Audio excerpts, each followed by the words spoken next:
Welcome to my apartment. Come on in. Our apartment is located in Chueca, a very central neighborhood in Madrid.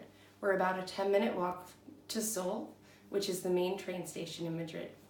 So this is our kitchen. It came with plates, bowls, pots, pans, even a microwave, a good amount of storage space, and a washer dryer.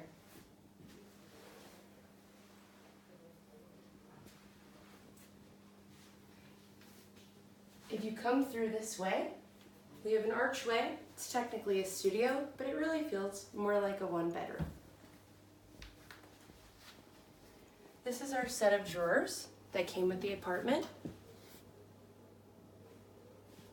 We also have our bed,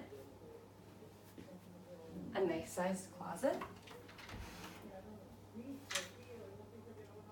Our apartment also came with an air conditioner, a TV,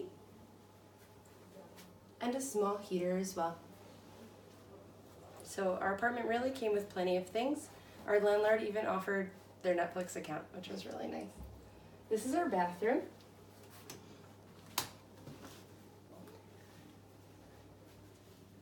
We have everything we could need: a sink, a toilet, and a shower. So let me tell you a little bit more about our apartment. We pay $900 a month for the studio. It's just me and my girlfriend who live here, so we have no other roommates. And I'll tell you a little more in just a minute.